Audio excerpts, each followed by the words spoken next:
How would you like a 15% discount to my daily email, the stack of stuff, the show notes, discounts to the conference, all of that? All you need to do is text the word show to 33777. You'll get the annual subscription with a 15% discount to my daily email. You'll get the stack of stuff, the links to the show notes, discounts to the conference, and so much more. All you have to do is text the word show, SHOW, to 33777. Text show to 33777.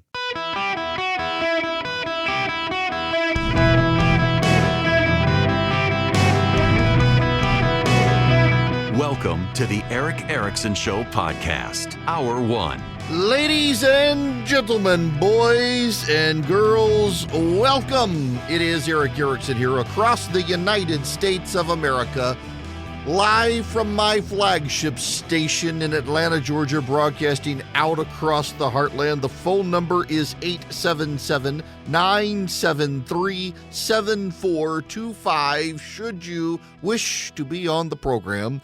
As always, text Eric, E-R-I-C-K, to 33777 and get the live stream, the show notes, the podcast, so much more.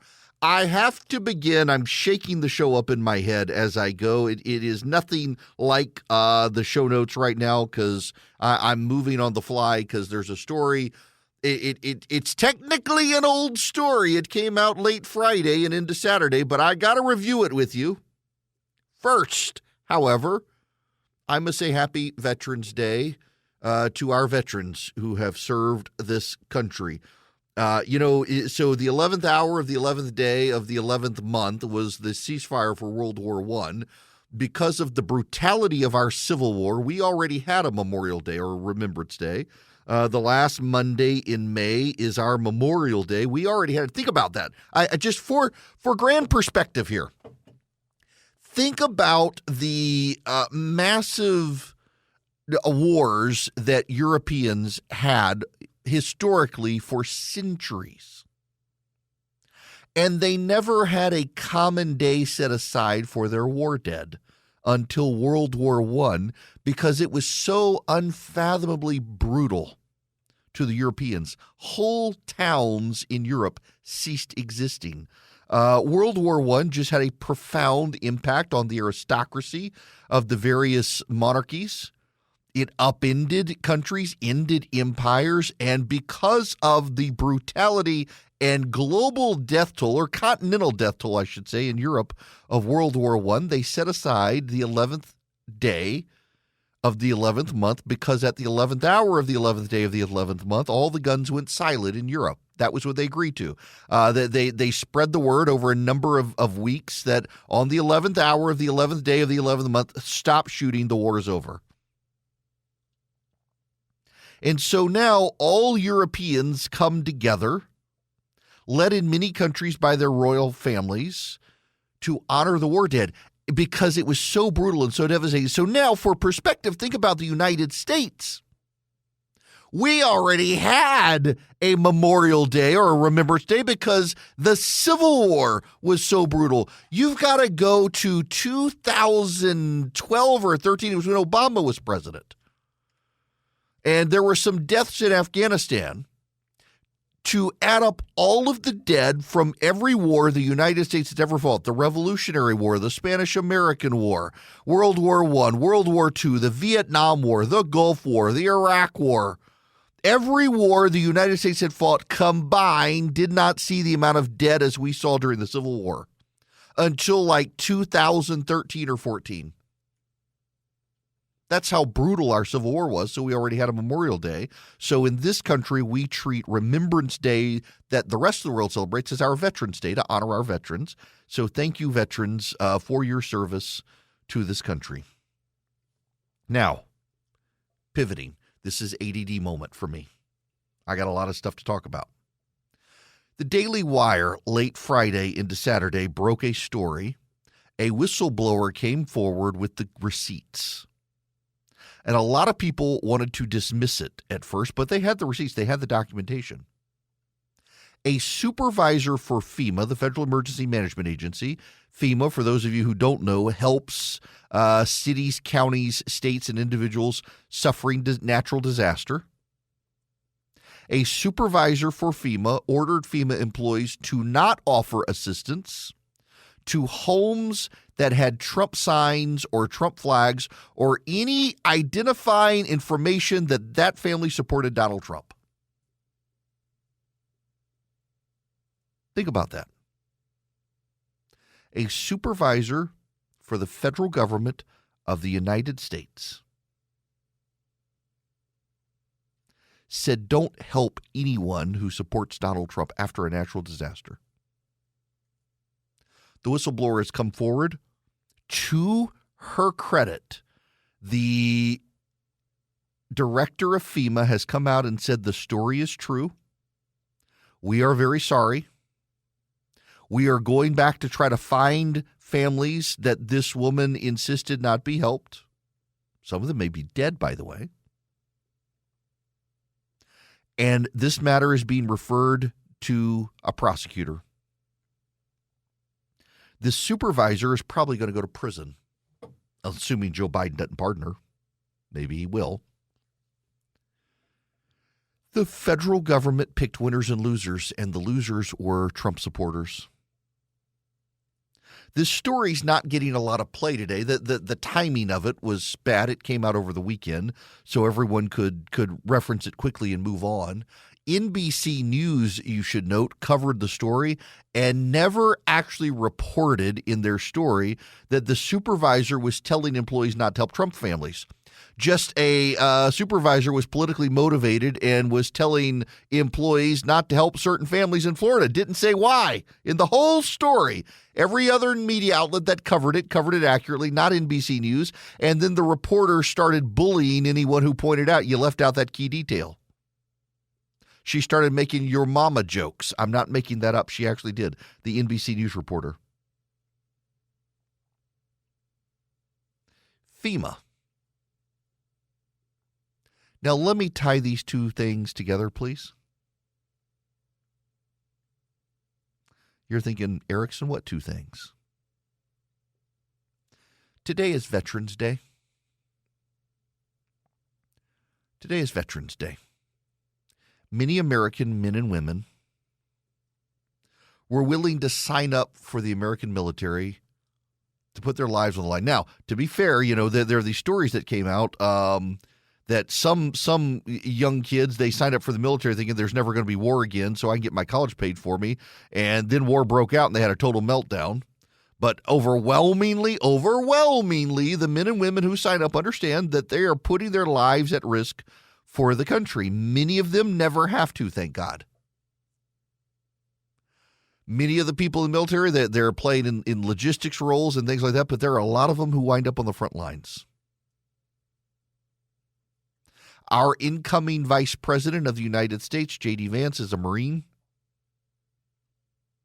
The left tried to discredit J.D. Vance's military service, given where he was and what he did in Iraq, but he wound up actually seeing combat.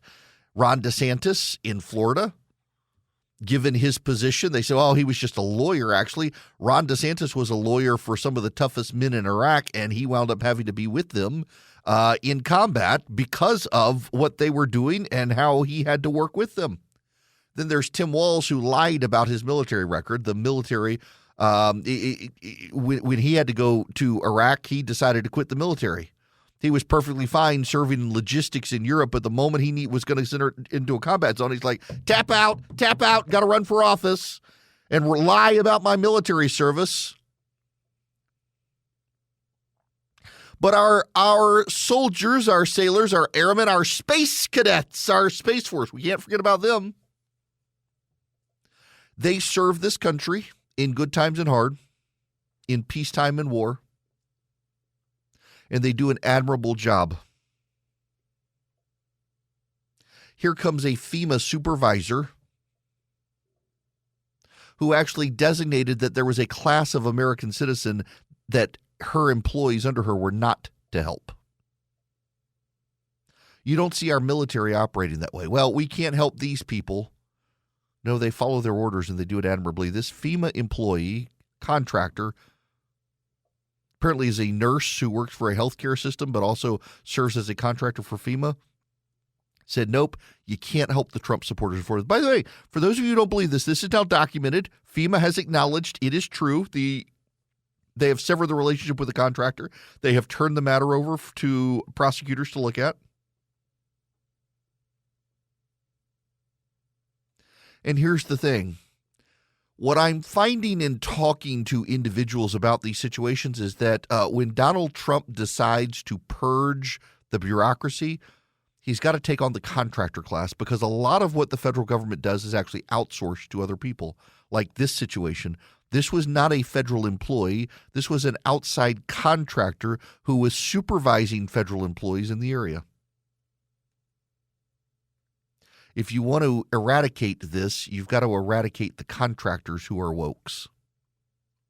Embedding within government disrupt. A buddy of mine actually sent me a note and said, remember the woman in Virginia? She was in a coffee shop claiming some level of foreign expertise, and she was yelling at a black woman, berating a black woman in a coffee shop last week for voting for Donald Trump. That woman has been identified. She's a contractor for the federal government. She's not an employee of the federal government. She's an outside contractor. Time and time again, it's the contractors, not just the employees. Our military will lay down their lives for people in this country. These outside contractors want some Americans to die. And we're seeing this now with the left as they come to terms with this election. When they're not blasting each other, they're attacking American citizens, blaming American citizens, saying the American people are bad. It's the American people.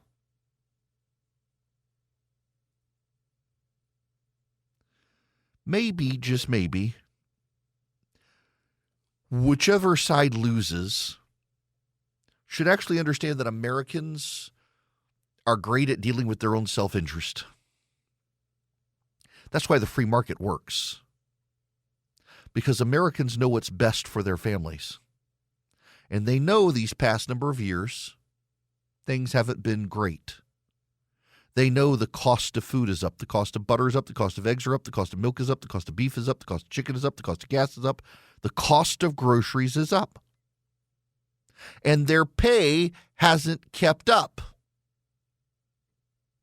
And for 4 years, the American media lectured Americans that you don't know how good you have it. Actually, they know exactly how bad they have it. And they voted accordingly, and they voted because of that, and now they're the bad guys. They can't win. The left screwed up the economy, and now the left is blaming the Americans. It very much is the Bertolt Brecht poem come to life. For those of you unfamiliar, if you didn't get my morning email, Bertolt Brecht was an East German poet. There was an uprising in East Germany. And all the important people lived on a road called the Stalin Allee. It's essentially a road named after Joe Stalin. That's where all of the leadership of East Germany lived. And Bertolt Brecht wrote a very sarcastic poem after this uprising against East German policies. After the uprising of the 17th of June, the secretary of the Writers' Union had leaflets distributed in the Stalin Allee stating that the people had forfeited the confidence of the government and could win it back only by redoubled efforts. Would it not be easier in that case for the government to dissolve the people and elect another? You get it? Instead of the people dissolving the government wants to dissolve the people. That's the problem. That's the situation. The government is run by a group of elites who don't particularly like us. And one of these people, a supervisor in Florida after a hurricane came through, said, don't help the Trump supporters. our military, many of them come from working class communities, and they help every American, rich and poor. It's the elite. It's the elite who hate you. And in your hate for them, you threw them out of office last Tuesday, and boy, are they seething. Greetings, conversationalists. I'm delighted to have you with me. The phone number is 877-973-7425. Should you wish to be on the program, I gotta talk personal stuff for just a moment because I know a lot of you have asked. So I gotta tell you, on Friday I'm gonna be gone. I'm actually doing an event with listeners Thursday evening in Las Vegas, and then I'm just gonna stay out there an extra couple of days and just relax because I am exhausted and was hoping to have a great weekend of rest. And on Saturday, I got up, was feeling great after the whirlwind of last week, took my son back up to Atlanta from our house. It was about an hour, 15-minute drive. Went to a piano dealer and started looking at pianos. It looks like Kawai is the brand we have settled on. A bunch of you recommended it, and he fell in love with one of their upright pianos. Went home, had a fine night, told everybody, church tomorrow. Well, at 7:20 Sunday morning, my wife woke me up, said, we have got to get Maggie, our dog, to the emergency veterinarian. That is about an hour and a half from our home. She had that knot on her neck. It went away. It's come back, and it has grown and grown and grown. And by Sunday morning, it was bigger than a softball and was oozing through the skin fluid. So we got in the car and drove to the emergency veterinarian, and they think it was a possible abscess lymph node. They're not 100% sure, but while we were there, the thing ruptured, and it was so gross. They wound up pulling over 2 liters of fluid out of her neck, and she's only a 50-pound dog. But my wife now has her. Surgery was fine. She's on the way home. They said she'll make full recovery, thank God. But it was an ordeal. I'm exhausted. We'll move on to other stuff. First, I got to tell you about Americans for Prosperity. They would love to have you on board, particularly as we head into the new year. There's going to be a fight over common sense conservative solutions in this country, and they'd love to have your support at americansforprosperity.org/volunteer. Go to americansforprosperity.org/volunteer. Sign up today with AFP. They would love to have you. They can teach you how to be the most informed member in your circle of friends and the most effective member of your circle of friends.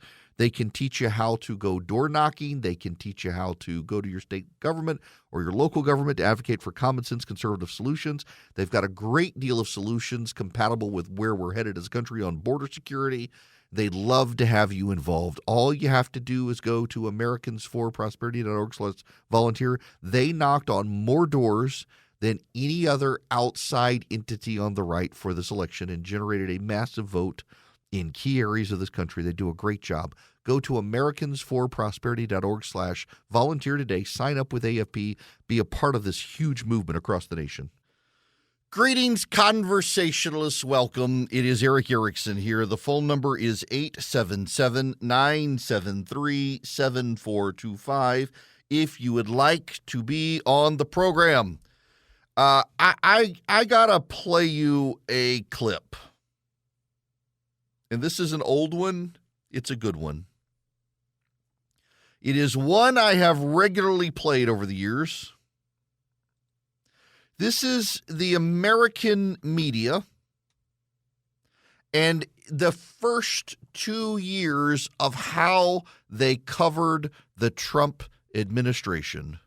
Breaking news. A bombshell. Today is a turning point. Today was historically bad for President Trump. Today was a turning point. A turning point. We're at a turning point here. The beginning of the end for the Trump presidency. We have another bombshell. Mike Pence might have to assume the office of the presidency. Rumblings of the word impeachment. Breaking news. Another bombshell out of the White House. I believe this is the beginning of the end. I do too. It's really the beginning of the end. He may be feeling the walls closing in on him. All the walls closing in on him. The walls closing in on him. Breaking news, a new bombshell. One astrologer says this means the beginning of the end for President Donald Trump. Trump will resign. Trump is going to resign. Is this the tipping point? I know we've said it over and over. You think this is a tipping point? And over and over. This is a tipping point. And over and over. Breaking news, President Trump off the rails. It was the beginning of the end today. The beginning of the end. Breaking news tonight, new bombshell. This is the beginning, not the end. The beginning of the end. The walls are closing in. The wall's closing in. The wall's closing in. Breaking overnight bombshell. This is a very dramatic day, and I think it might be near a tipping point. Do you think this is a tipping point?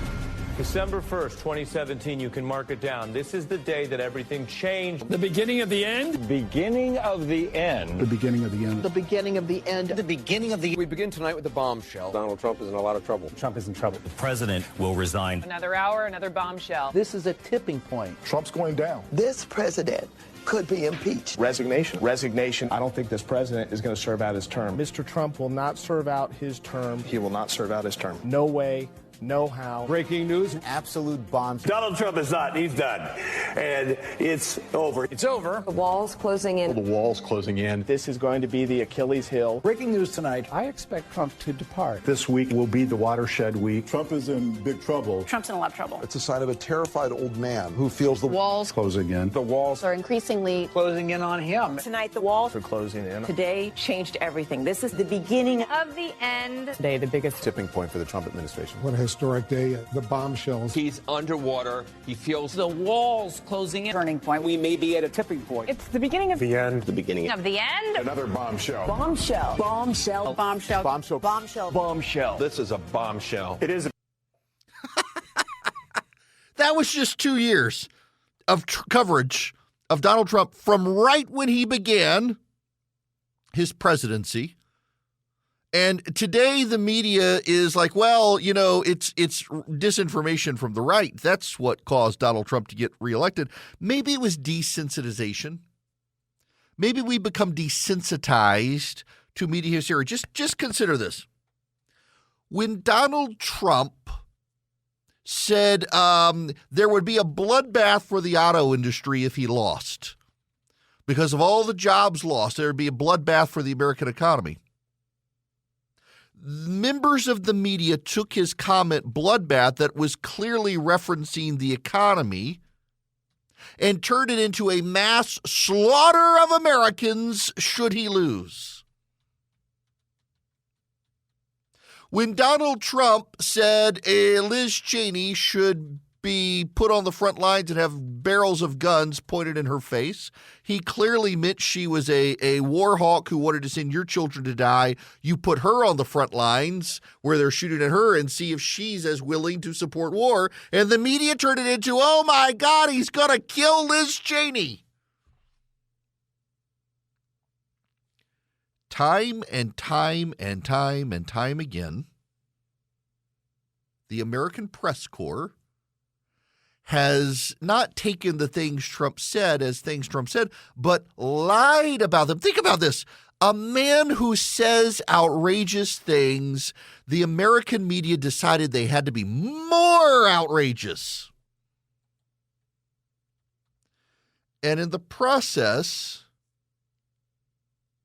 undermined their entire credibility. And now what's their reaction? When it's all said and done, there are two prevailing reactions from the left. One is that it's disinformation. Donald Trump won because the right-wing media is so dominant. They lied. And the other is that, well, actually, the American people are bad. They've always been bad. They're always going to be bad. The American people are just bad people. They got what they deserved. They're just bad. Bad, bad, bad, bad, bad, bad, bad. I gotta tell you, it kind of the lying about it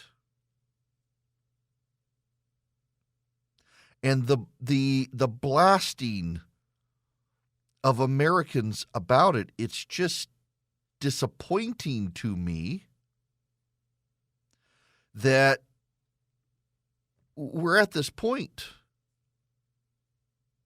What a weird and wild point it is that it's a blame America first situation. And by the way, there are some people who are, I would say, they're center right. They hate Donald Trump, though.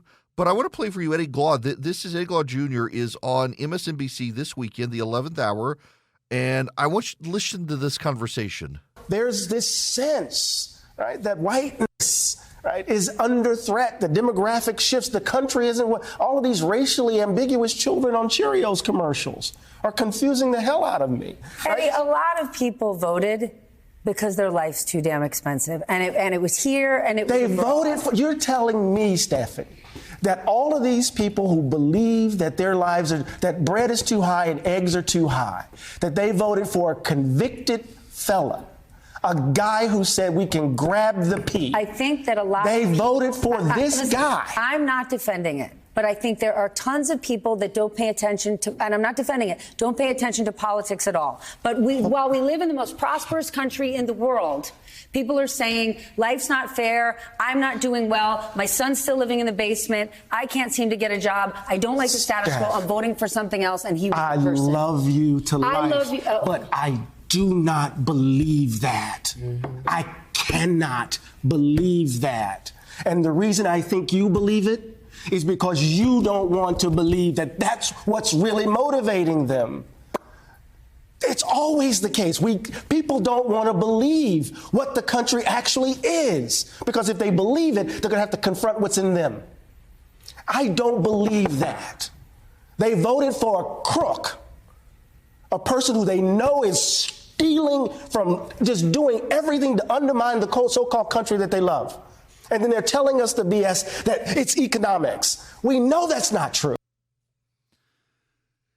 He can't wrap his mind around truth because he's constructed a country. He's deconstructed and rebuilt a country that is a racist, demagogic, awful place. All those people who decided the United States was founded in slavery, who bought into the 1619 Project, they can't imagine that actually Americans just, the economy sucked and they voted for Donald Trump. By the way, I've been telling you all along that the exit polling is revelatory. I'm actually going to get into some of the things that I think I got wrong and some of the things I got right.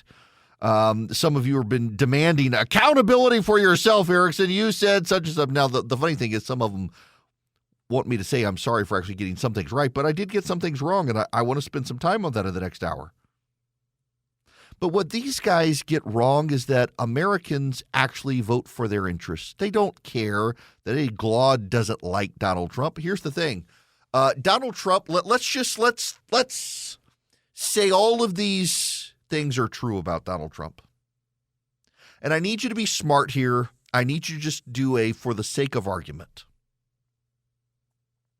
Let's just say for the sake of argument, Donald Trump is a corrupt, murderous, monstrous, rapist, greedy SOB who's out to bleed the country dry for his own good.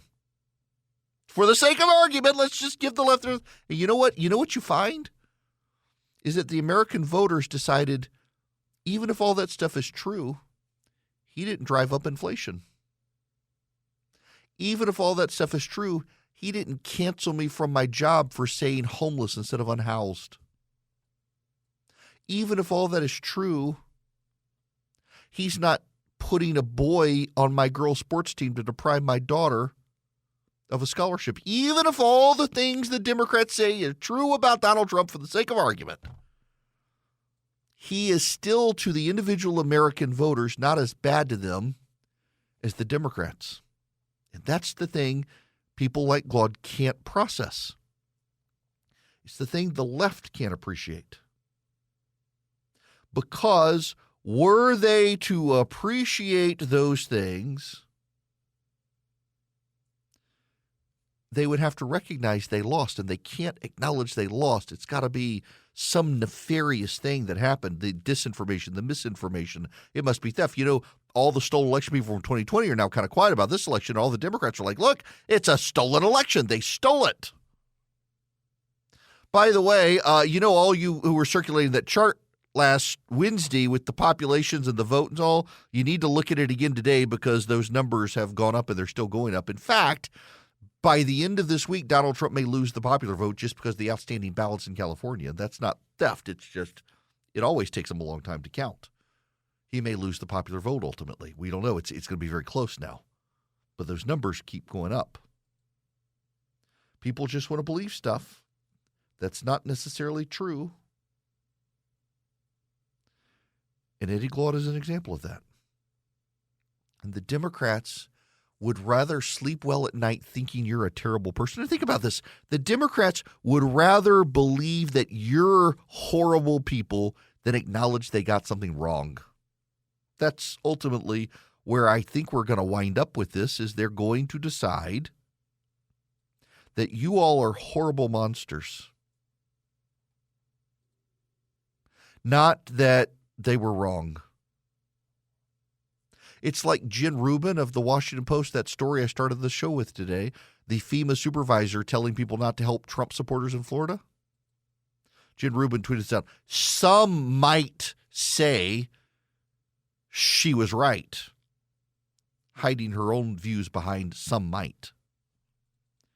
They hate you. They really do hate you.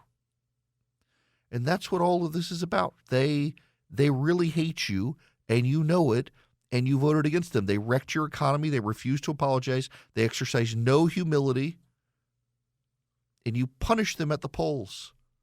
And now they want to punish you more. What more can they do? They already wrecked your economy. They already put girls in your daughter's sports to take away their scholarships. What more can they do? Nothing, because Donald Trump is coming back. By the way, he's putting Tom Homan in charge of the border. He'll be the border czar. He was the head of Customs and Border Patrol and ICE when Trump was in charge the first time. He's coming back with a vengeance. In fact, he made people in the media mad because he was asked, is there a way for Donald Trump to deport people without separating parents from children? He said, yes, deport the whole family. And how could he say that? Because it's true. You asked him a question. He gave you an answer. Deport the whole family. Now, you know, the media's upset. What's it going to cost? They never cared about the social cost of rampant illegal immigration, but now suddenly you want to get rid of them. What's it going to cost? I don't care. Deport them.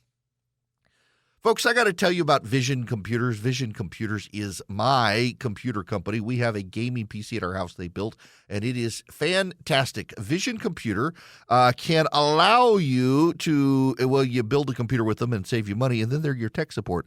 So my son, the gaming PC is his. I'm a Mac guy. Vision is fantastic. We got my son this PC. I didn't want to have to answer all of his PC questions. He calls Vision, they answer it. They get him on. He answers. I mean, they answer immediately. It's fantastic. Never had a problem. And by the way, they can do this for your home or office, so they can build you computers. But let's say you've already got a computer, you don't want to upgrade, but you could use their tech support. You could use their faster than Google search tech support. Well, you call them at 404-COMPUTE, just $179 a year per computer. They can be that for your home or your office. You can't afford the massive IT guy salary for your office. Just use Vision. They'll help you with email. They'll help you with printer. You name it. They help thousands of businesses around the country. They can help you too for just $179 a year per computer. Call them at 404-COMPUTE or go to visioncomputers.com. Tell them I sent you. You're going to save even more money. 404-COMPUTE or visioncomputers.com. This hour of the program brought to you by First Liberty Building and Loan. My friends, the Frost family, have a passion for helping businesses grow. And if your business needs someone to talk to about growing and access to capital, and you're tired of your bank constantly changing the person you talk to, reach out to the Frost family. They might be able to help you. And the better your credit, the quicker they can move. They make their own decisions. FirstLibertyGA.com. Get all their contact info there. FirstLibertyGA.com. Tell them I sent you. They are great people. FirstLibertyGA.com. All right. I wanna get a phone call in here from Jack, who's been waiting very patiently. Jack, welcome to the show. How are you? I'm very good, thank you. What's going on? I just want to say I'm so happy that the dog's good. Thank you very much. But my question is so with all of the mass deportation and whatnot that's going to go on, will the federal government have any authority to go into places like Aurora, Colorado, where the gangsters have taken over the apartment complexes and things like that? Or do they still need to be called, does the state still need to call in the National Guard or however. What is going to happen, I think, is that Donald Trump is probably going to first get the states to work with him. And if he cannot get the states to work with him, then he will escalate it as a federal priority using Border Patrol agents more so than anything else to try to get people to get out and do the right thing themselves. I personally still think we need like a debt clock, but it's a days until you're deported clock. And I agree. Encourage them to get out. I think a lot of them probably are actually going to start packing up and leaving themselves. I find it very interesting that the talking point now from the media is, well, what's it going to cost? Who cares what it's going to cost? Just do it. It's the right thing to do. This whole idea of, well, we gotta figure out what is it going to cost. I don't care. Get rid of it. Get rid of them. Round them up and let them go. And I suspect that we'll all be okay. The idea that we can't do this because of some tax cost is absurd when not a one of these people cared about the tax cost of allowing these people to cross the border and come in. It's infuriating to me that this is, and by the way, given how this talking point is coming up everywhere, my suspicion is, in fact, that it is a organized talking point by the Democrats that the media itself has embraced and is running with. And I don't think it's going to matter. I think that people are going to people have had enough. And people are ready to move on from mass immigration in this country. They are prepared at this point to reject the policies of the Biden administration and rapidly move to this movement from the Trump administration to do mass deportation. When we come back, I'll take your phone calls, 877-973-7425. But I also want to go through what do we get right? What do we get wrong? Do an honest assessment about the election from me on what I think I got right and what I think I got wrong, and some accountability. And I do think there are some things I did get right. Some of you think I got wrong, and some things I got wrong that some of you think I got right. But I want to review those when we come back.